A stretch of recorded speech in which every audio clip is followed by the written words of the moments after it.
Welcome back, ladies and gentlemen, to another exciting episode of the Mounties Corner. I am your host, Ed the Mountie. Hopefully that wasn't too loud. Today I got a microphone. Living large, baby. I almost look a little bit like OTRS Central, you know what I'm saying? Except more handsome and not as grumpy. Just kidding, buddy. We know we love you. We have a special guest today, and it's none other than Steve from Sports Talk Network. Steve, how are you? Doing good, Monty. How are you doing? I'm doing great, man. Thanks for asking. So I am here to interview you first and foremost for being on Steve's Wrestling Ramble, because I believe you reached out to me at one point under that channel name. Isn't that right? Yes, that is right. I remember doing that. I remember watching some of your videos even before then. I've heard about you on Twitter around that time and getting some buzz, and then you were on WWE and those things. And I thought, hey, this guy seems like a nice, cool, chill guy. Want to reach out, see if he's interested. And when I reached out, when I did reach out, I didn't know if you would be interested to be on the show. I didn't know if you knew about it or even wanted to be on a podcast in any way, shape, or form. But I thought, hey, reach out to him, see what he says. If he responds, cool, and we go from there. And I was glad and happy, and obviously everything happens for a reason. I'm glad that you responded, and I've been working in this business way since then. Yeah, absolutely. I remember that day. I remember when you kind of reached out to me and you wanted me to be on your SummerSlam prediction episode, when you had a couple of other people on it too. I think we were a team of 7 at first, if I remember right. And that was exciting, because that was the first time that actually anybody on YouTube came forward and asked me to do any sort of collaboration. So, for me, it was really exciting, and I was looking forward to it for weeks on end. And I had a great time, having you on. Well, I shouldn't say having you. I had a great time being, a guest on your show. And I thought, down the road, I said, well, it'd be great if I could have you on my channel to show, just in case some of my subscribers didn't have a chance to see me on yours, right? So basically, now that we have you here, so you're from Green Bay, right? Actually, I'm from Central Wisconsin. Not actually from the Green Bay area, from more actually the Wausau area, kind of Wausau, Wisconsin, around there. But of course, being a Packer fan, it was Green Bay along with Milwaukee, with the Milwaukee Bucks, in pro basketball there in that round. But no, I'm not specifically from Green Bay, but I am from the Badger State, from Wisconsin. Your brother to the south over here. Oh, that's great. That's great. Well, it's funny how two people we're not that far away, but we kind of are. I mean, there's an hour difference. I'm from Montreal myself. You're from, around the Wisconsin area. So, I mean, it's kind of funny how both of us can sort of collab, even though we haven't really been in the same room yet. But, you never know, man. Down the road, we gotta do something in front of the camera together. I think that would be great. So exactly. Never say never. Absolutely. That's great. So, so you had, while we have you, before we get into a little bit of what you do in your channel, I guess you tell us a little bit about yourself. Yeah, and I've done Steve Wrestling Ramble now for 5 years. I actually started over at Red Light Sports Network, blogtalkradio.com, which was this podcast started. Then I moved everything over here to YouTube, done that for 2 years now. Had my NFL show come along with me and doing a plethora of things on the Sports Talk Network channel. But Steve's Wrestling Ramble always been my main thing. I wanted to be the main thing of this channel. My 2 podcasts being the cornerstone, but Steve's Wrestling Ramble being the king of kings, so to speak, for the channel, because wrestling being my thing from little on to as much as the NFL, and being a wrestling fan from then and now, and having this platform, whether it was over at Blog Talk Radio previously or now here on YouTube, and that's why I even tell my own subscribers, whether they're new or started from the beginning, that I've done this for many other years before I did it here on YouTube, that I actually have hosted podcasts, and I used to be daily. Steve's Wrestling Ramble used to be every single day with different taglines each day over at Red Light Sports Network when I was part of that great fine company and part of over there at Blog Talk Radio. But now going on my own, wanting to be my own boss, wanting to do my own thing and be here on YouTube and interact with the YouTube universe, I call them, and talk pro wrestling at least now 3 times a week. Talk about pro wrestling and do it here in the Google Hangouts way. Now, first off, doing it the Google Hangouts way was the only way I could do videos, because the only other thing I have beyond my laptop is a Kindle Fire, and that does not work that way to even create videos. So to even have videos on YouTube, I had to do it the live chat way and with Google Hangouts. But I enjoy that because I get the one-on-one with people, get people's reactions, live chats, and hearing what they have to say while we're going through. If they have questions, comments, and otherwise. That's why in the end I do what I do for get any comments in any of my videos for people to share their thoughts. And whether we agree or disagree, I do not care, because in the end it makes for a good and respectful debate. Well, let me ask you this, Steve, because I'm very new to the Google Hangouts and everything else. I'm going on my video right now, and hopefully this doesn't get any awkward than it already is. I forgot to put it public. Can people actually watch this right now? Are you saying, okay, well, if it's not on public, I don't know. Yeah. So hang on a second. Let me see if I can edit this really quick and maybe put it public. Just give me 1 second here. I wonder, do we have to start the whole thing over? Nope, you just have to go from your live video that's in the other tab.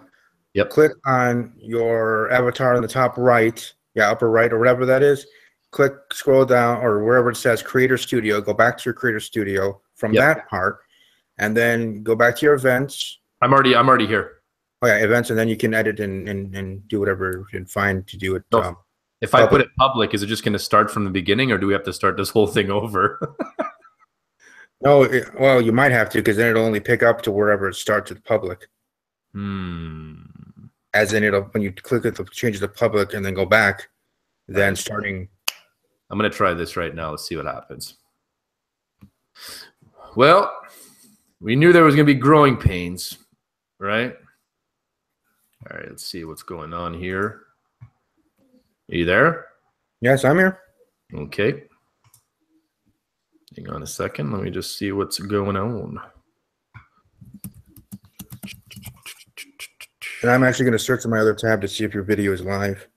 That'd be awesome. Thank you. First time. There we go. Live now. Yeah, it says live now. Interview with Steve from Steve's Wrestling Ramble, NXT Invasion, Paige. Okay. I think it got everything. It's gonna show from the beginning here. So okay. I think we're good to go. I don't think we need to restart anything. So I think we're all right. Sorry about that, guys. A little bit of technical difficulties on my end. A little bit nervous, you know. Steve, you're still there? You were good to go? Yes, sir. I'm ready to go. I'm still here. So yeah, that. I mean, that's excellent. Like, I love the fact of how you started, you know, your whole channel and everything. And you said you've been doing it for 5 years. Did you start off with Sports Talk Network? Did you start off with Wrestling Ramble? Which one did you start off with? Yeah, I started off with just Wrestling Ramble all by itself. Again, Red Light Sports Network was the network over at Blog Talk Radio that was looking for new people and picked me out of a hat, or just picked me out at random of someone that they noticed and that was talking sports in a different way. Like before I even went to Red Light Sports Network, I did some blogs talking football, and they first approached me on that, and then I said, well, would you be all right with wrestling? Don't see too many channels or companies over at Blog Talk talking pro wrestling. So I thought, hey, maybe I can bring pro wrestling to the forefront in that way. So Steve Wrestling Ramble was born, did that for a couple of years over there, and then brought it over here frequently now to YouTube. So yes, I've been doing Steve Wrestling Ramble for about 5 to 6 years, and now almost third year individually here on YouTube. That's awesome. Seriously, that's impressive stuff. You know, I used to do a podcast with my buddy Nathan, who you're actually going to meet on Thursday when we have our collaboration for the Survivor Series predictions. So my subscribers, new and old, be sure to tune into that. And I left Steve's Wrestling Ramble channel in the description box so you guys can go check it out, subscribe to him. He just hit a milestone of 200 subs. Congrats, Steve. That's amazing. I know what a big what a good feeling that is to get over that hump, especially when you first get 100 and then you get 200. You kind of feel like you're going somewhere, right? And with YouTube, it can be a little challenging at times because it feels like you're kind of stagnant, and you're kind of at the same subscriber count for a little while, or it ticks up, it ticks down a little bit. I mean, you never know, right? But well, that's great. Like I enjoy the fact of when you actually do the wrestling ramble topics, it's great because you're very consistent. You have everything in order. Like, there's always like a Raw review, there's always a Smackdown review, there's always a pay-per-view review, right? Or even like a prediction episode before. Like, you're very committed and dedicated to owning your craft and what you're trying to do. And I think a lot of your subscribers can appreciate that. And that's probably why they've, stuck by you, because you're very loyal to your channel. And I wanted to ask you because, you mentioned the fact, you live in Wisconsin and everything else. And I know you have some certain dreams and goals and everything else that you want to go in this avenue. But let me ask you for now, like, what do you do on the side? Because you put a lot of effort and time into this channel, particularly. Is there any other sort of realm of income, any sort of job that you're doing on the side as well? Or is it just strictly YouTube work at this moment? It certainly seems like it's strictly YouTube work. I do a lot of prepping for my podcasts and videos. Like this week, 8 videos, starting off with my Q&A part 1, and then we'll be ending on Friday with a Riverdale review of Riverdale TV show. So I'm always busy in that, but you got to be realistic. You got to pay bills. So I do have a paying job, being dietary aide at a local hospital here in central Wisconsin area. I'm doing that during the day, doing that, then coming home doing my videos. So always busy, always doing something. Also, out here at home, I take care of my grandfather, so doing that as well. So I always am doing something, whether at home or work or YouTube. But I do enjoy and have a passion for broadcasting. And as I've done it longer, and as I've done it here now for 6 years for Wrestling Ramble, really I've been actually looking into a Full Sail University in Orlando, Florida as an option, so much as other options for a job, because I heard that they partnered with Dan Patrick, the Dan Patrick Show, for sports broadcasting degree. So I'm certainly looking into sports broadcasting as much as staying with the hospital and going into nursing. Oh, that's excellent. So what does your typical day consist of at the hospital? What are you taking care of? Yeah, a typical day, prepping food, getting ready, washing areas, taking orders for patients that are they're in the hospital per stay, whether overnight or for X amount of days. Then, since I'm morning breakfast and lunch, taking meals to them and around the hospital. And for our area here, it's a pretty big hospital. It has 3 floors, so there's a pretty stacked hospital for a city that's not Milwaukee or Green Bay. But still hustle and bustle, always busy, always fast paced, and that's something I like, and that's something I got from the military in my time there. Yeah, I wanted to get into that right before we sorry to cut you off. I just wanted to say before we get into that, like, you seem like a pretty chatty cat. So are you this chatty with the patients in the hospital, or you kind of wait for YouTube to sort of just let it all out? What's your personality like here? In my real life, I'm like that shy kid in the corner sort of guy, where you kind of have to get to know me first, or I have to get to know you first. I have to get like a feeling for you first, and then I'm a chatty catty after that. Like, that's why I'm chatty with you, because I've gotten to know you more, have you on my channel, talking online, Twitter or otherwise, that I feel more comfortable talking to you, and that's why I'll talk your ear off now. Where before I was just reserved and whatever, because I am an introvert at heart. So to answer your question directly, at work, sometimes I do talk with some of the patients. Sometimes I talk with the patients' family members that are there, to relax them. So again, that is all situational for me, depending if I feel like it's the right time, when I'm coming in there, of course, doing food for their loved one, or B, I have the time to do so until having to go to the next area. So it's all situational, but I usually like to. Doing this YouTube, hosting a podcast, it's really gotten me out of my shell, you know, got me out of a comfort zone, yes, but made me develop into maybe even a better Steven, more rounded. Yeah, I could see that, you know, and I mean, we've been talking and working together, if you want to call it that, for almost 6 months now. And I definitely noticed the difference from you 6 months ago when we first started chatting before the SummerSlam episode to now. I mean, you're definitely a lot more open, showing a little bit more of your personality and stuff. So, you know, I can understand that. I mean, even myself, you know, when I first started doing YouTube, if you go back to my first video, like you can really see that I was pretty shy in front of the camera. Yeah, I did. I actually, after reaching out to you, because I didn't know if I was ever actually going to hear from you, because I reached out to other YouTubers in the past around that time, and I didn't get even a no thank you reply yet from them at that point. So what I did after I reached out to you, I thought, well, if he's going to reach back out to me at all, even to say no thank you, I'm going to do my due diligence and watch every single video he has on his channel.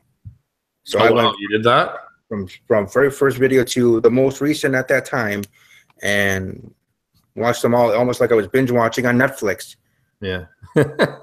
That's amazing. You know, you're the first one to ever tell me that. I always wonder if like my new subscribers actually go back and check some of my old videos, because, you know, I put a lot of work into them, man. I mean, it's like, it's a little bit of it's pardon me?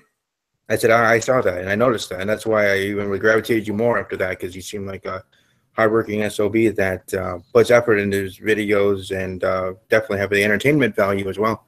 Thanks. You know, I mean, it was my mantra. Like at first when I was in front of the camera and doing my own thing, you know, for like 10 or 12 minutes, just one take, because I didn't know how to edit. I really didn't know how to do anything, but I knew that I wanted to just start it. I had to start it somewhere, and I just did it that way. And the next thing you know, I think by my second or third video, I started to throw in editing. I had my own little corny intro at the time. And, you know, you can go back and see like there was obviously a couple of mistakes, and the editing wasn't all that. And not to say that it is all that right now, but like it's definitely improved in my opinion.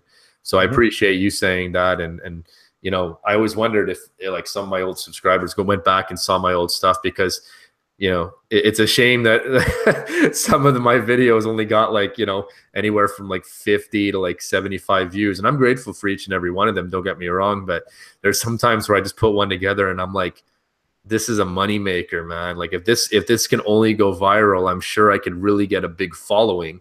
And that's not even like a cocky statement or anything. It's just like, I feel like I can give people what they want to see. And that was my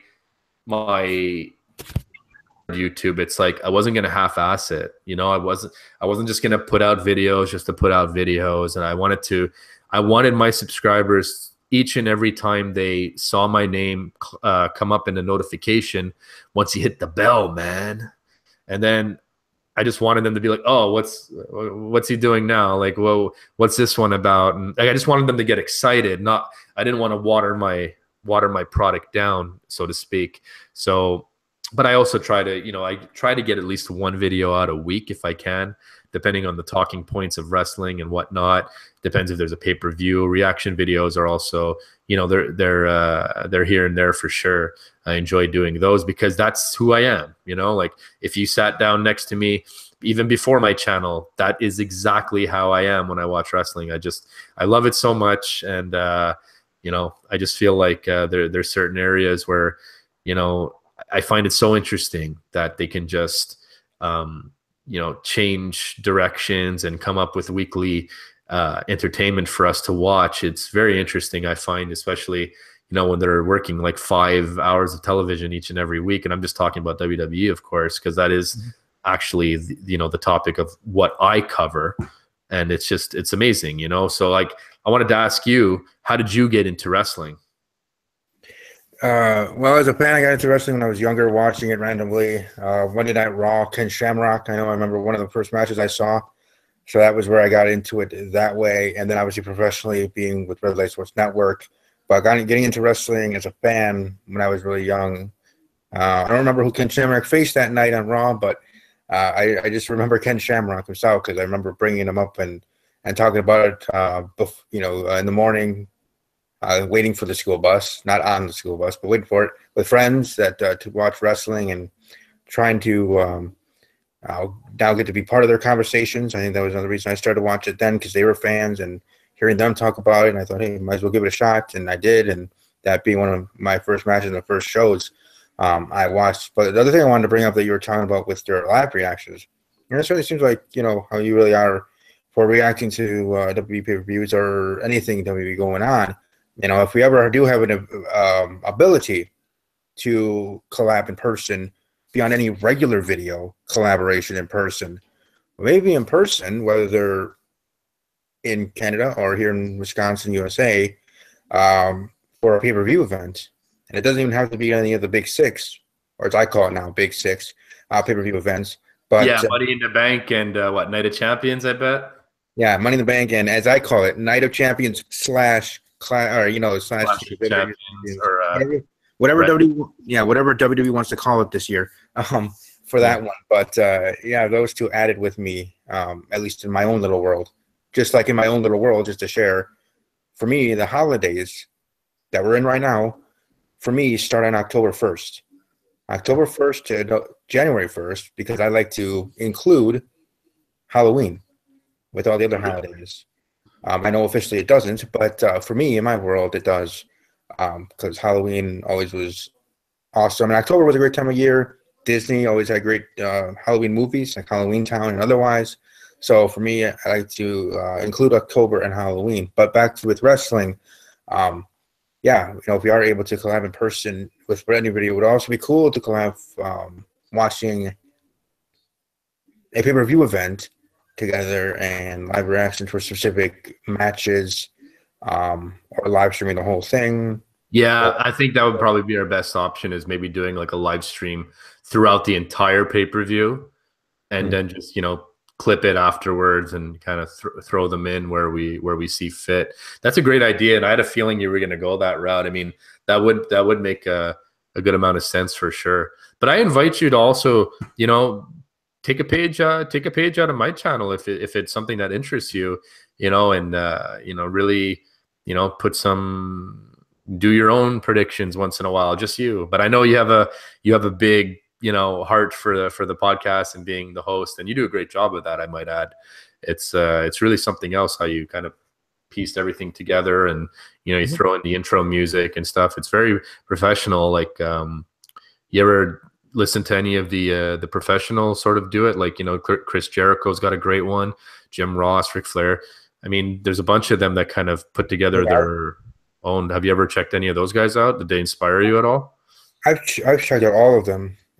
With Jericho's, Taz's, JR's. Taz is a good one too. Yeah, I agree. And then I think there's one where a former superstar is going to be starting a podcast here soon. But all the other ones that have already been created and going, I've definitely seen, and some have inspired me with ideas, segment ideas, just how better to have my episodes flow, how I would do it if I actually created a video beyond going live every single week. And how it would edit and this and that, so I definitely have taken some things from each and every one of them, along with other podcasts that I've listened to, like another wrestling podcast, my friends there in New York, who will be along with yourself, guests over here at Sports Talk Network for Steve's Wrestling Ramble prediction episode on the 16th, this Thursday, to talk about Survivor Series. So having those boys as well. But I gotta warn you, those guys, in a way, are just like OTR Central. In their let's just say bravado, but they're still good guys. Yeah, OTRS is he's really intense, but he's definitely he's got a product that makes you want to come back and check it out, I have to say, because and he's a smart guy. He's very knowledgeable, like about the product itself. His thoughts and opinions, very tough to kind of go against them. I don't know if it's just how he's assertive and he's like sure of himself and his opinion. The only one I will challenge him, and hopefully we have a chance down the road, is the screw job being a work. I have some some words that I need to share with him. And you never know, maybe at the end of Thursday's episode with you, maybe we can ramble, as you like to call it. And that's what and that's why you called it that, right? Because although you hit up certain topics in views of the video itself, I know that you also enjoy the aftermath, so to speak.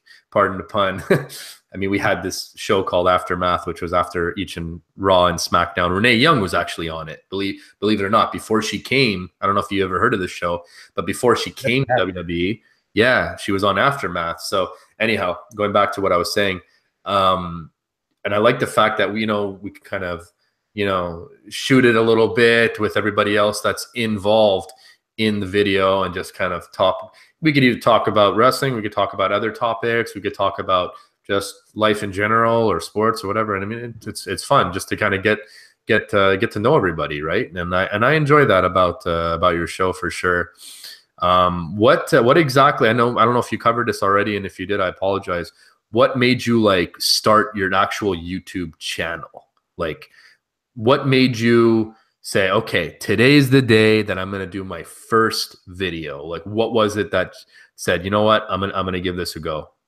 Quite honestly, if you ever do see my earlier videos or binge watches, I've binge watched over for yours, that when I started, to get me over there I was promoting my podcast over on Blog Talk Radio. As you can see by the title of some of those videos, saying, come over to Blog Talk Radio at this such and such time later today. I'm talking about this or that, and whether it's pro football or wrestling, because at that time then I picked up the NFL show. So this or that or what or whatever, and that's really what got me to first start actually doing videos. But as I even tell my own subscribers, if you go to my About section, you see that my channel was created back in 2003, I believe, because technically everybody here on YouTube has to have a channel, has to have an account to like, subscribe, and comment on other videos and other content creators, or actual content creators, so to speak. Well, not to mention now, if you want to watch a certain video that's marked like inappropriate for certain audiences, if you will, you need to have an account because you need to prove your age. I mean, like, okay, so anybody can just go in and alter their age, no big deal, right? But anyways, I just wanted to throw that in there. But yeah, go ahead. Yeah. So that's really what's got me to come over here. And then after that, after I left Red Light or was thinking about it, decided to, hey, I'm gonna bring my shows over here, since I already started to doing videos. And with those first videos where I was promoting my podcast over on Blog Talk Radio, that's when I was using my Kindle. You can tell with that grainy videos and stuff like that. Then I brought the podcast over to YouTube. Then I thought, hey, we're going to build it here. We're going to have this be their new home, since it's looking for a new home for my own decision leaving Blog Talk Radio and leaving Red Line Sports Network. So I have found this new home and build it accordingly from there. And then other avenues and platforms built from that point. Do you remember who your first subscriber was? Who was my very first subscriber? Oh, yeah. Actually, ironically, my very first subscriber was someone over from the Red Light Sports Network, one of their people. Josh, I believe his name was. Him over there was my very first subscriber. Yes, I do remember. I knew it was one of the team members from Red Light. Mine was my fiance. I said, hey, you got to get on board here. You got to be the first one. And then, of course, so she's technically my oldest subscriber. But it was so exciting to see, like, okay. And then I had a few friends that popped in, of course, like a good 5-6 of my friends that are like, actual wrestling fans. They watch it with me.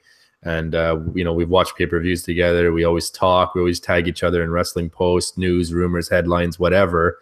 And I said, hey, guys, I started doing this. So what do you think? And it was I don't even want to say it was a slow start. It really wasn't. Like, if you would have asked me about a year, well, actually, it's almost a year ago that I started doing it, because my first video ever was the Survivor Series review, ironically. And so it was right after the pay-per-view, and that was my first video.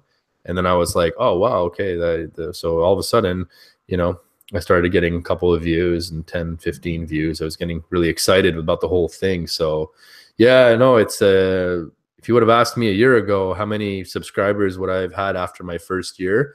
I probably would have said like 50 or 100, but crazy how just so much has happened in the past year. Like, so much to be grateful for. I've been featured on a WWE network 2 times. It's crazy, and I'm sure at some point, you're gonna get that, opportunity. And like, if you had a goal, like if you worked for WWE, what would your dream job be? Like, would you want to be in the commentary, or would you like want to have your own little like radio show about wrestling, that sort of thing? We have one of those in Montreal, actually. Forget what it's called right now. It's only at nighttime on a Saturday night, I think, on a local radio station, and obviously they talk about wrestling and UFC, so they cover both of those. But it's only a few people that actually get included on that, and it's pretty cool. What would your position be if you had a choice? Like, let's say Vince came up to you and he says, "You got anything you want, any job. Which one you want, Steve?" What would you do? Well, Mr. McMahon, what I would like to do for the company, and I feel be the best fit, is actually being the official podcast of WWE. I'd like to continue doing my podcast. If you want to change the name of the podcast from Steve's Wrestling Ramble to something that you think would be better, I'm okay with that. But I still want to have a podcast, and that's the main thing I would want to do. But other things, yeah, I would, commentary, broadcasting in that way, but somewhere in that vein. So the number one being still being a podcast under the WWE network. Kind of like how Stone Cold gets to sometimes. Man, those are awesome. I love those ones. I can't believe I didn't mention them before. That's one of my favorite ones to watch, actually. I love listening to Jericho, but I like watching Steve Austin, if that makes sense. Yeah. Watching him, and Talking to Jericho is my number one of all the ones that I have watched and listened to. No, that's what I would do. I would have, whether it's Steve's Wrestling Ramble or whatever the company would call it, because we'll be under contract with them. Being the official podcast of WWE and being on the WWE network, that would be the dream job. That's excellent. Yeah, no, for sure. I mean, you seem like a pretty disciplined guy. You said that you did some work in the Army. What was that about? What was your role there? Thank you for your services, by the way. Appreciate that. Thank you. And happy belated Veterans Day to all other foreign service men and women out there that serve your country.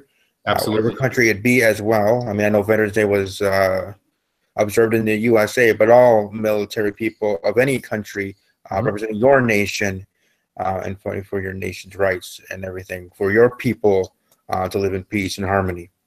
I did that for 4 years, was stationed in Hawaii.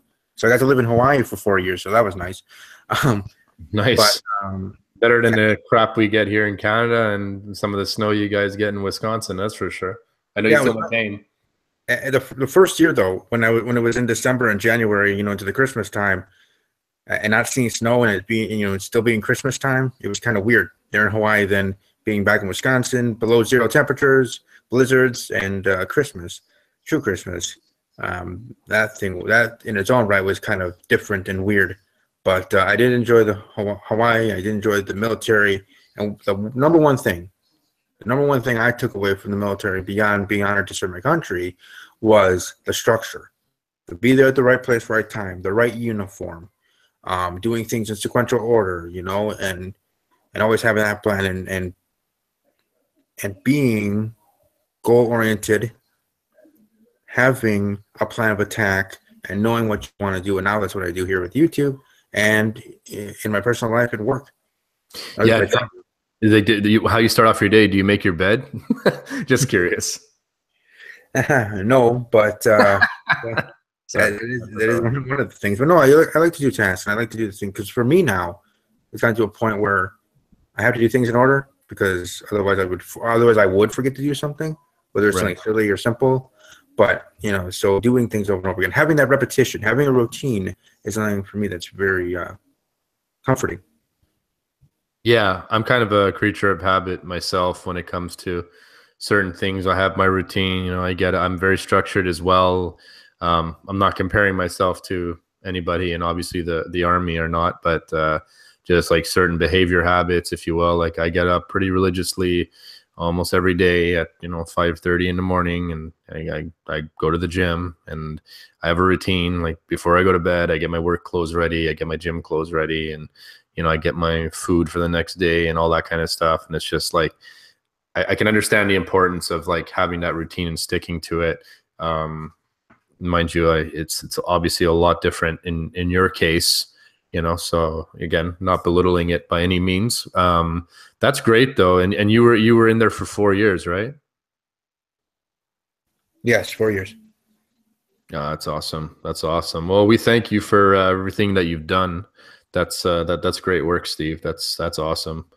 So yeah, I mean, basically last thing that I wanted to sort of ask you before we get into a couple of small topics for the Survivor Series. Not too much, of course, because we don't want to take away from your show this coming Thursday. Just a couple of little angles that we might not have a chance to touch upon on Thursday. So my last question for you before we get into all of that is, because all this started because you reached out to me, right? That one day, I just want to know, like, what was it exactly that made you reach out to me in being in your SummerSlam episode? Okay, like I said, I noticed you being featured with W Network, and I noticed that you were being talked about on Twitter. Like people were talking about you, because you didn't have the Mounties Corner Twitter handle yet at that point. But people talking about Mounties Corner and talking about videos and you being entertaining. And I thought this guy seemed like someone that I would want to have on the show. That's so funny. Like I wonder who it was, because I don't remember ever being mentioned in that many tweets. That's why I was like, what? Well, I'm not saying it was like 20. It was like 6 or 7. But still, there was still tweets about you, and enough tweets and positive affirming tweets to make me think that, I want to reach out to this guy, as I have with other people with the same reactions, that it would be great to have him on the show. I think he would be a good fit. Then from there, even though maybe I should have done it before, but I did after reaching out to you, binge watching your channel and videos, and got even more hyped, as Mojo Rawley would say, to have you on, and was hoping for a response. So what really got me to wanting to reach out to you, being that getting that feedback and hearing the good things about you. And I did only watch like 1 or 2 videos at that point, and then reached out and thought, hey, you'd be a good choice. Be good to be on the show. He seems like he would gel with me. He seemed like we would be able to work together and be able to work well and work in harmony. That's great. I mean, that was the cool thing about your channel, and I want to tell that to all my subscribers that are watching right now, or maybe getting a view on it later on, is the fact that there's so many different personalities on your channel when you have when you're hosting everybody to talk about the Survivor Series predictions. I remember on the SummerSlam, it was crazy because you had yourself, you had Kyron Chase, you had OTRS Central, you had Jay, I think Wrestling with Jay, if I remember his name correctly. You also had Blue Demon, and then you down the road, then we got together with Jaden Steele, the Real Deal independent wrestler. So there was so many different personalities, and it was cool because some people had a different view on the product, some people didn't, some people loved it, some people hated it, and it was just really cool, the fact that every single personality which was on your channel was all different, and that was the part that was most entertaining for me, because I was like, well, how am I going to fit in here? Because it seems like I'm more of a louder individual than the most people, and once I came in, I was like, okay, like, am I going to be myself, or do I have to sort of fit the mold here? And then once I started seeing everybody's sort of style, I just said, okay, well, I'm just going to be me, and that's it. Maybe with the volume turned down just a tad, because I am obviously a guest on your show. I don't want to like hijack it, if you know what I mean. I didn't want to pull an Under Siege on Steve's show, right? So, but that's that was the fun part about it and everything else. So, kudos to you. You're doing a great job. You also cover a few other channels as well, right? Like Sports Talk Network is one, but you said something about Riverdale. That's the show, right? And then do you have any other areas that you want to sort of plug here real quick before we get into the SummerSlam, the Survivor Series? Yeah, especially now with weekly. You know, I talk about Riverdale on Fridays, also now Life in Pieces. So there's TV shows that I do reviews. Also, Talking Packers with Steve, which is on my Wednesdays over at the Sports Talk Network channel. NFL, talking about all 32. So if you represent one of the 32, you're welcome to watch live, listen live, or otherwise, and let your thoughts be known. I do, in that podcast, when I talk about the NFL, I do try to talk about all 32 during it. I do the predictions for the next week. I have the NFL helmets behind me when I am live, or when I am on camera. I have NFL helmets behind me, as you can see here where the towel is. I have NFL helmets of the matchup of the week. Then I go over how last week went, everything, and all of the news and notes in the NFL, and go from there. But I talk about other TV shows, breaking news, sports, and sports entertainment otherwise. So as for WWE, breaking news, and for the 4 major sports, breaking news, I try to do that. So I do have a whole plethora of things beyond everything WWE-centric with my Raw reviews, SmackDown Live reviews, which will be happening later on over at Source Talk Network. After this, my program will be doing my SmackDown Live review for the Go Home show for SmackDown tonight. So that's what I do. That's my weeks now. Each and every week I have a video at least once a day, Monday through Friday for sure, and then sometimes on Sunday when there is a WWE pay-per-view event like there will be this Sunday. That's awesome. No, we're all looking forward to it, buddy. You know, and I'm an avid listener too, and I jump in and comment and listen to your show.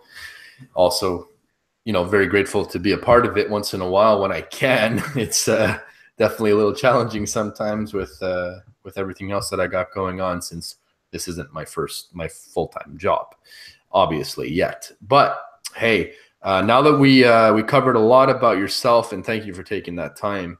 It's something I wanted to do with you for quite some time now. Let's get into a little bit of Survivor Series. So we got some interesting angles that we can maybe play with here. And I know I brought up this situation to OTR at Central. He wasn't about it. But what do you think about a possible angle of NXT Invasion? So like an under siege of NXT superstars coming out in the main event. Now, this is granted, it doesn't even have to be the main event. Like, it doesn't have to close out the show, although I think it would be that much more entertaining if they were to close out the show this way. But if you had a pack of NXT male superstars, not taking anything away from the women, but, you know, if you ask me, you know, in order to sort of make that massive impact, you kind of got to go with that star-studded heavy lineup that we just got, right? I mean, we have Triple H that's been entered. Kurt Angle's in on it. You got John Cena that's been entered on the other side. So, you know, OTRS was mentioning the fact that he doesn't think that NXT has enough there in order to make that sort of impact. And I wanted to know what you thought about that. Yeah, I don't know if it's more so on my end, because in a way, I agree actually with OTR Central in this debate. But not in his specific points. Like, I agree in his overall premise of the NXT Invasion not working out. But for me, reasoning a little bit different. Like, I don't see them out only to do fold of them not having a true weekly show that is live every week to be able to combat that. And for the mere fact that SmackDown being specifically Raw versus SmackDown literally is like a bragging rights. And have NXT invading, as surprising as a big moment that would be the talking point for all podcasts, YouTubers, people on Twitter, on the Twitterverse, talking about being the talking point after WWE Survivor Series. I think the fact that WWE wouldn't be able to as well capitalize on it, to me, is where they'll make it fall flat. It'll make it almost like its own marketing ploy and make it then less than what it was supposed to be, if you understand what I'm saying.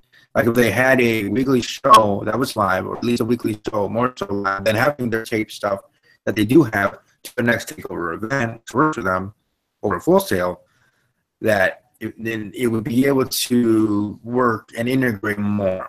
Plus, I wouldn't like the idea of having NXT invading randomly on nowhere Survivor Series without even teasing it or building it at all on television, on Twitter, and any form of media that WWE uses, which includes Instagram and otherwise. So again, I agree with Ultra's central premise and main point of it not working, but I differ on the reasoning of why, where, you know, he was saying and stating of the NXT not having the caliber roster to be able to face Raw and SmackDown to make it believable. I actually think it would.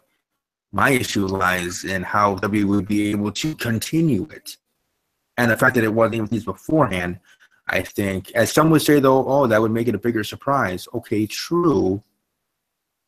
But you still have to at least have some sort of tease. Because even some little tease, even the littlest of little, just like a couple of weeks ago on the Road to Survivor Series, with that the week after, or whether the day after, the week after Raw went under siege. And on SmackDown Live, there was that Raw Fruit segment with the New Day. There's Raw Fruit, that little tease of Raw coming. Yes, it was. Oh, Steve, we lost you, I think. Sorry, guys. I think I just lost him here. I'm sure he's going to hop back in a quick second. I'll have to reach out to him here. But yeah, going back to what he said, I mean, I definitely think that it's not a horrible. I don't know if it's a horrible idea. I mean, I think that if they wanted to debut something like Sanity, you know, those three guys right there.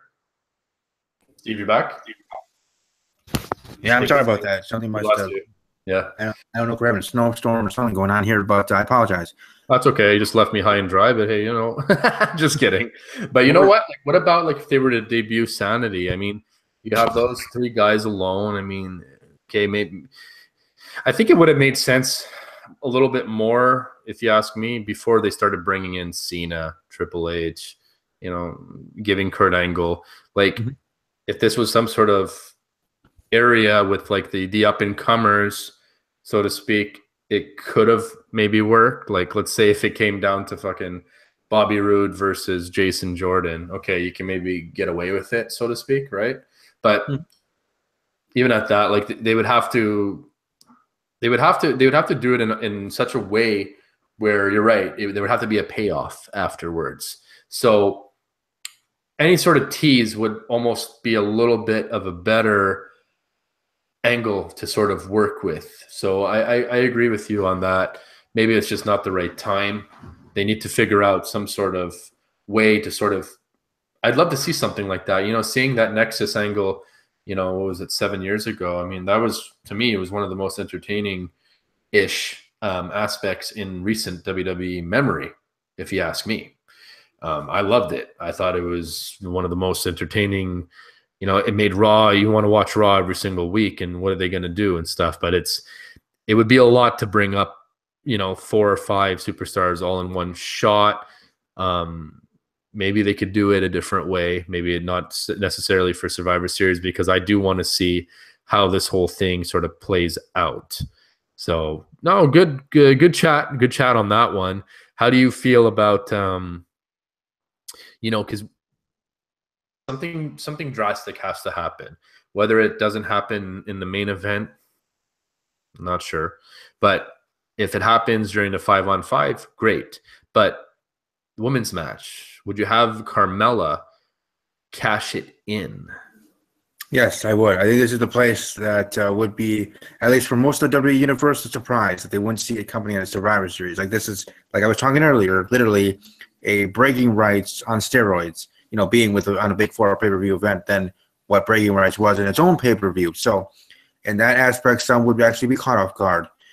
Maybe someone like me that brought it up may not be. But point being is most of them would be, and it would be kind of a surprise. It would be the pay-per-view on the road to WrestleMania, where most would think that to have her moment at WrestleMania, and I do too, is a big fan of Carmella. But I would also say that Survivor Series would be the biggest, you know, opportune time for her to cash in and make, you know, as much as, if not a bigger impact that she would at WrestleMania cashing in. And I think it would be great. And again, somewhat of a swerve, somewhat of a twist to happen at Survivor Series, a big thing to happen beyond maybe AJ Styles beating Brock, happening at Survivor Series that would get people talking, be the talking point, the number one talking point from WWE Survivor Series, Carmella cashing in and cashing in successfully. Another aspect of it that I saw brought up in other YouTube videos is Can she only cash in the women's or the SmackDown Live side? Can she cash in on Raw champion Alexa Bliss? I don't think so. It was a SmackDown, only pay-per-view with Money in the Bank. But what do you think on that aspect? Well, to my knowledge, it's always, I mean, this goes back to the whole Money in the Bank argument, right? I was always informed back in the day, like anytime, any place, any title. Now, I'm not saying that, guy wins a Money in the Bank briefcase that he's going to go after the fucking US title. I'm not saying that. But going back to that, it's like, well, can he go Raw or SmackDown? Now, that would be interesting. Now, wouldn't it? Like, and I think it's not a bad idea. As much as I like to see Carmella on SmackDown, might not be a bad move to sort of maybe make her go to Raw, or at least, I don't know, maybe they you can't really swap titles. That's the thing, right? Like, so if you win the title, you'd have to go to that show. And now with the star power of Asuka being on Raw, I don't know if they can afford having Carmella, jump ship and go to Raw, especially with this whole everything that's happening with Kevin Owens and Sami Zayn. Now, where's that going to go? Like, where do they fit into this is my question. Maybe they're going to do something and screw over Team SmackDown. This is the interesting part about the whole thing, right? So I don't know. I mean, I enjoyed your opinion. I think you shared it on Twitter, or maybe it was even in a past episode that we collaborated, where you mentioned the fact of how you would have Paige return. And you said that you would have Carmella about to cash in, and everything looks great. Looks like she's about to score the big one. And then you hear Paige's theme hit. Now, I thought that would be a really good idea. So she would sort of interfere, cost her, if you will. I don't know if I want to see Carmella lose the briefcase, though. I don't want to see that. I always get a little bit disappointed when WWE kind of does that, and they've done it with some talent that I think could have did something with it. What do you call it? Mr. Kennedy. I know there's a backstory behind that, of course. Damian Sandow. Well, John Cena losing it I didn't really feel too much for that one, because at the time I really didn't like him. And then obviously recently with Baron Corbin. So I don't want to see that happen, especially the fact that she has been very consistent, has gotten a lot better. I didn't really like her at first, but I like her now. And I think that they should have her go all the way with this one. What do you think? No, I agree. But my idea with having the Paige thing and having her cost Carmella, it could almost even be a sense of she's about to cash in.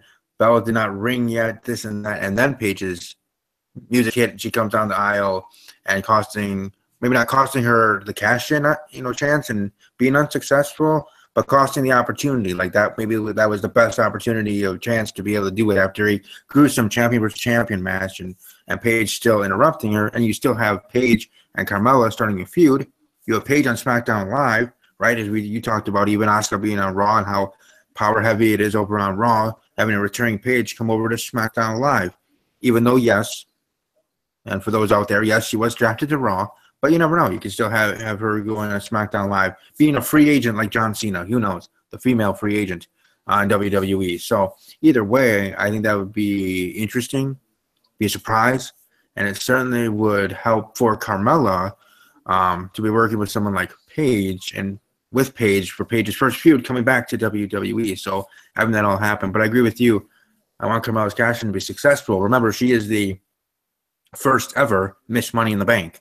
So having your first ever be non-successful, that does not work for me. That is not best for business.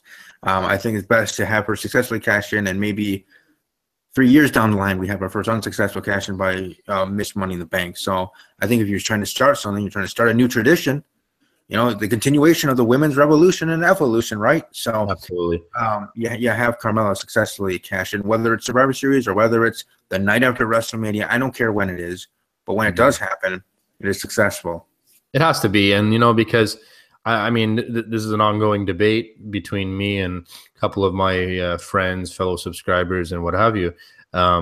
They kind of screwed up the first time they had Carmella win by having Ellsworth, take down the briefcase for her. I didn't like that, and especially if they were going to take this opportunity away from her, it's just a waste, like they shouldn't do that. I agree with you. They should go all the way with Carmella, at least let her have a reign. And, the challenge with having Paige entering this whole thing, it kind of takes the focus off Natty. Let's face it, like whenever somebody loses their title, they're automatically, they have a rematch clause, right?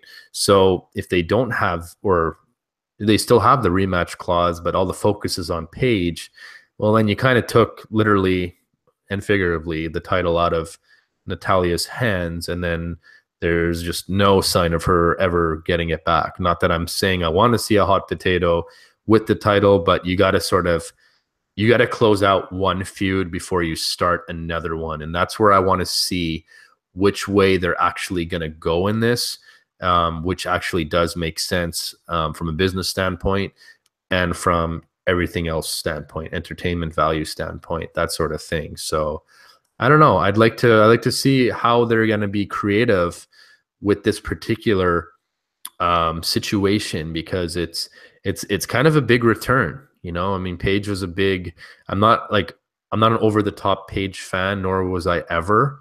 But like for her to just kind of come back and get the title right away, or get a title run right away. Yes, she does have that backbone and of the women's locker room in a way, especially the younger women's locker room, if you will.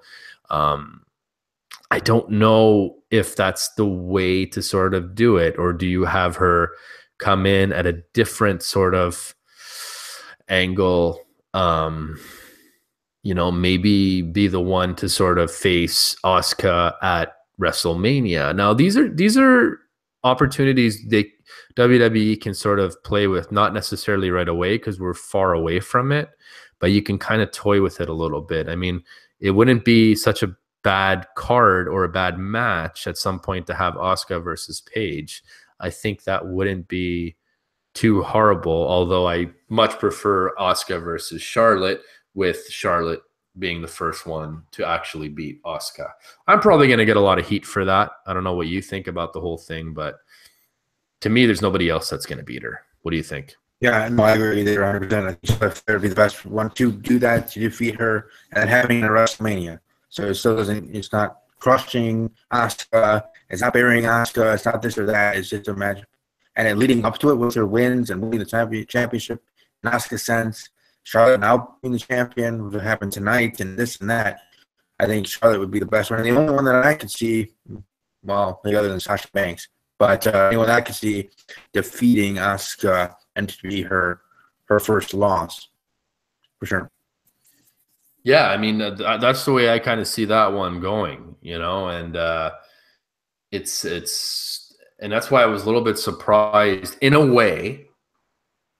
I was a little bit surprised in a way that you have Asuka in the Survivor Series match, because she's undefeated. You're not going to give her first loss one way or another in a Survivor Series match, I would think, unless WWE is going to go the angle, well, she's never been pinned in singles competition. I don't know. I hope they don't. Like, I would have just almost kept her off completely of Survivor Series somehow, some way. I don't know how, but because right now it just seems like Team Raw is a shoe-in to win. I don't know. Am I wrong? No, you're not wrong. And I know there's some on Twitter that have already suggested of Paige to make a surprise at Survivor Series, not costing a team, but taking out, let's say, an Asuka, since again she was drafted to Raw, and taking her out and being the fifth member, just taking a spot for herself and being in the main event for the women's side in their 5-on-5 traditional Survivor Series matchup. So I know I saw that as ideas and options. But no, I agree. It seems like Raw is to be the shoe-in because of the Asuka factor. But then again, you never know with how Raw would just continue to say that she hasn't been beaten one-on-one, as you said, and stated that they just still continue that train of thought, and her still being undefeated and unbeaten in that way. So you never know, but it really seems to be the other way. It seems to be Raw should win that one. Yeah, because like let's say Charlotte still had her pay-per-view streak, and then all of a sudden she's in Survivor Series, not defending her title or whatever, and she gets pinned. Is she still undefeated in a pay-per-view? I guess not, right? That's the way I look at it. Mm-hmm. And I think it's got to be the same way as you look at it through Asuka. So I do enjoy that idea of Paige interfering, doing something to cost Asuka that 5th spot, maybe her taking her place, really making her like a comeback sort of heel persona, because let's face it, that was probably her best way of actually being, legitimate, if you will. Like, I don't know. I never really cared too much for face Paige. I always thought she was better as a heel. That's just my opinion. But at the same time, she's pretty over with the fans, so you couldn't really, not make her a fan favorite. So it's going to be really interesting to see what WWE kind of puts all together. I feel like in the last week, they've really got me a lot more excited for Survivor Series. I want to see what's going to happen now. I want to see where they're going to go with all this. You know what I mean? Yeah, and I'm sure I'm going to bring this up my own show, that you'll be on, but I just want to ask you here on your own channel, which match heading into right now that we have, everything being set, is your number one match you're looking forward to the most? Well, it's really tough to see, like, I mean, I'd have to say I was looking forward, believe it or not, I was probably in the minority, but I was looking forward to the Lesnar Jinder Mahal match. That's a different me too. story. I was, I just feel like, as stupid as it sounds, I know AJ is like the best wrestler that WWE has and has had for a little bit, as far as like the best wrestler, even borderline in the world at this point. He's amazing. He's phenomenal, right? But at the same time, I did enjoy the idea in my mind of, how is this going to go with Jinder and Lesnar? I don't know if Lesnar is really going to throw him around. Like, Jinder is, I feel like he looks like a threat to Lesnar because of his size, his height. He has a couple of different like things, kind of very not similar to Strowman, because that was a big challenge in itself. But I really felt like, Jinder being on SmackDown, having the title, it's not just Jinder Mahal versus Brock Lesnar. It's Jinder Mahal, the champion, versus Brock Lesnar, the champion. And I found that it could have been better than what people thought it was going to be. And once they made that announcement, I was kind of looking forward to it. But, that was then and this is now. There's different, obviously I am looking forward to the Raw versus SmackDown, the male Team Raw traditional 5-on-5 Survivor Series elimination match. I'm definitely looking forward to that as the first one. Kind of interested a little bit in the Shield versus New Day. I really, and I want to go on record saying this, I really feel like Dean Ambrose should turn his back on the Shield this time.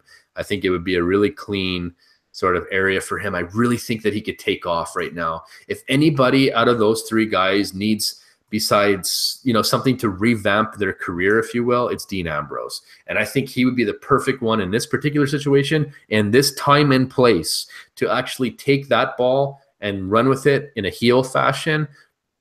Nobody else is going to do it better. Now you can argue and say Roman, but that's not going to happen. It's not going to happen, if you ask me, right? So right. I don't know. I mean, I wouldn't mind seeing something like that, because this match is kind of thrown together last second, if you will. I do enjoy the fact, and I do think that the Shield needs to win if they're not going to go with my idea to turn Ambrose heel. But I'm looking forward to that one as well. I mean, I've been really into the Miz lately. And for a long time, actually, I've been into the Miz. He's just been so good. So I'm interested to see what's going to happen with that. I have to say there's a good amount of matches on the actual card that I'm actually really looking forward to seeing this Sunday, and that's something that I haven't said in a little while. Not dissing the product or anything like that. I don't really roll like that on my channel. I always try to see the good and try to see where they're coming from on a corporate and business standpoint. I'm not going to just trash it. You know, I don't like to work like that because there's just no point, in my opinion, most of the time, unless they do something that's completely, wow, that was really dumb. And of course, I'm always going to have that opinion. But I would have to say the most I'm really looking forward to is the traditional 5-on-5. That would be number one. Number two, I guess maybe the Shield versus the New Day. I think that's going to be a really great match for being thrown together last second. And it's kind of it's a sleeper pick for me for possibly match of the night. What do you think, man? Yeah, I like your idea though with Dean Ambrose. As you know from my channel, Dean Ambrose being my boy, being my #1 male WWE superstar, and right now Alexa Bliss being my #1 female WWE superstar as a fan. I actually like the idea with Dean Ambrose going heel. I didn't have that idea my own self, but it would be nice to see Ambrose kind of rejuvenate his career, be able to try to gain a fanfare, and then also in the same routine, be able to show what he can do as a heel and show WWE that he can actually take that ball and run with it, as you said. And if they let him be like the heel he was at CZW, and not just in the matches for him, but in his promos, and how good those were. So I advise your listeners or anybody watching this or listening to this at any time, check him out YouTube at Dean Ambrose CZW, and check out his promos from that time and as a heel. I think if WWE's allowed to let him be creative and have creative control over his promos as a heel and be able to run with that ball, I certainly think that the Dean Ambrose character and fanfare for Dean Ambrose may grow, maybe not tenfold, but it still would grow in an organic, positive way. Well, I always felt like, being on the topic of Dean Ambrose, I always felt like he was going to be this little diamond in the rough in his Shield, the one that not everybody was really going to talk about, but he was just going to be awesome. And I have to say, man, once he turned face and he had his title run, I just did not care. I tried so hard. And I'm one that, normally really, really tries to see the bright side and everything. And I just couldn't do it for some particular reason. I just couldn't get behind him anymore. I was all about Seth Rollins. And especially first of all, I thought that Dean Ambrose was going to be like the star out of all three of them. Although Roman Reigns had the look and everything else, he wasn't really the mouthpiece. He didn't have that microphone skills just yet. He was just kind of a big guy just kicking ass. And, we've seen that over and over again. But I felt like there was something very intriguing about Dean Ambrose when the way he held the mic when he was with the Shield, and, how he was always in the middle. Like, he just seemed like he almost seemed more of the architect rather than Seth Rollins, if you asked me, because it looked like he was always kind of the centerpiece of the actual Shield. So that was just my take. And then I always like Dean Ambrose when he's in the Shield. That has to be said. But there's obviously one area of his career that he hasn't touched on in the 4 or 5 years that he's been in WWE now, maybe even longer. It could be 5 or 6 years. I don't remember now. I feel like it was 2012, something like that they made their debut, 2012, 2013, no later than that. And that's him as a singles heels run. I think it would be really good for TV to see him just be that crazy loose cannon.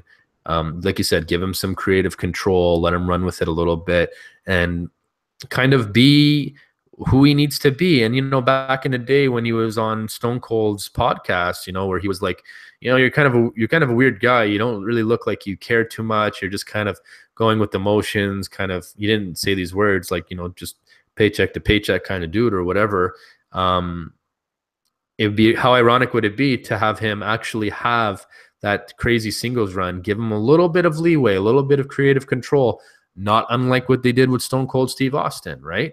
And if they did that, I just want to know what's going to happen. Mark my words, I have a feeling it's going to be some of the best stuff you've seen in a singles heel person, other than obviously The Miz.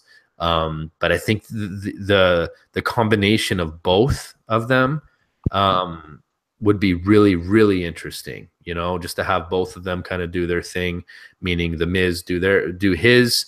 Well, obviously, he has his own program going on with the IC title, of course. But I'd just love to see Dean Ambrose sort of branch off eventually. It doesn't have to be now, because I still like the Shield reunion. I feel like we haven't got a lot out of it, especially with Roman Reigns going down with his illness. But hey, you know, there's still time. They don't need to do it just yet, but they need to do it with Ambrose. There's no reason for Rollins to do it. He's fine as a face as is. He's over as hell. And, you know, I mean, obviously I'm not going to complain if they make Roman Reigns do it, but I just don't see that happening. You know, that's like saying, oh, John Cena is going to turn heel at Survivor Series. Like, yeah, you're an idiot if you think that's going to happen, you know? So I don't know, man. They have some interesting sort of angles they could definitely come at us with. Stacked roster right now, right? With Triple H coming back. I loved it. I loved that whole area on Raw last night where he just came back with, you know, and just destroyed Jason Jordan. It was awesome. And there's a payoff for that too, if you ask me, because you can have Jason Jordan sort of go against his father right now. And I think that's the way they should go with that. I don't know. They have options here. They have definitely some options. Jason Jordan, he's never going to get over as a face. It's not going to happen. And me and Jaden Steele, we were talking about that in the last time. It's like, nope. He's just another Rocky Maivia stepping in. That's all he is right now. You know, what do you think? Yeah, hopefully, you know, they either change up his gimmick or just turn him heel, and I think that would be able to help him own his craft, you know, find his place in WWE, and maybe something, and be able to get that fanfare, be able to get people behind him, booing him in that sense as a heel, and getting real heat, and be able to then grow from that and be able to be a bigger superstar and be something for WWE, then to be able to push him, maybe be like, in a way, like The Rock, not character-wise, but in popularity-wise, where Rocky Maivia really wasn't working out too much. Then he turns heel, Burn Nation domination, and is The Rock, and becomes one of the greatest superstars in WWE history. For Jason Jordan, maybe not that being the case, but at least being something and being a true player in WWE, maybe even being at some point, if his heel run goes as well as I may think it could, because he certainly has that aspect in him that he could be a good heel. To be a main eventer, to be a made man, so to speak, in the future. Yeah, absolutely. You know, and he has a bright future. He's got a great look and everything else. He obviously needs to work on his mic skills. It was a little bit cringe-worthy last night. He sounded like a 14-year-old or a teenage boy that his parents wouldn't let him go have a sleepover at his best friend's house. You know, he was just kind of like whining there. It was a little bit, dude, like, you're like 260 pounds. Why do you sound like that? Doesn't make sense to me. I don't care how much of a baby face you are. But I'd love to see like Jinder Mahal just take ownership of this whole Survivor Series, just how mad he would be, because he's not even like they're just kind of, it doesn't seem like just me, are they forgetting about the fact that he has, you know, maybe a rematch. I mean, right away they go to Twitter and like Triple H is like challenging him in India or whatever. And I'm like, well, I guess he's not going to get the title back. You know, I mean, that stood out to me. So how funny would it be if he was just taking over Survivor Series? Let's face it, people don't like him. So you know what WWE needs to do? They need to milk that cow, man, right now. Kind of like what they did with Roman Reigns and having him beat Undertaker. Right now, it seems like nobody really likes Jinder Mahal. Get this guy off my TV. Kyron Chase, he'll tell you, you know? So, I mean, it's funny though, right? Like, imagine this. Imagine Jinder Mahal, number one, interferes in the 5-on-5 elimination match and costs Triple H a chance to win that match because, hey, it's setting up their little match in India. And number two, he interferes in the AJ match and he cost him, so he loses to Brock Lesnar. I think that like they would get some crazy heat, unbelievable heat. Maybe even fans throwing stuff in the ring if he was to come out and interfere in both of them. It might not be a bad idea. Yeah, so no, it's not a bad idea at all. So it would be entertaining at least. Yeah, absolutely. So we're looking forward to it. Thursday night, we have Steve. Tell us a little bit about what you have going on Thursday and how our viewers and your viewers, if they jumped over to check out this channel, that sort of thing. Tell them how they can reach you and see Mounties Corner on Thursday night, Sports Talk Network, Steve's Wrestling Ramble. Tell them how, what time, and everything else. Go ahead.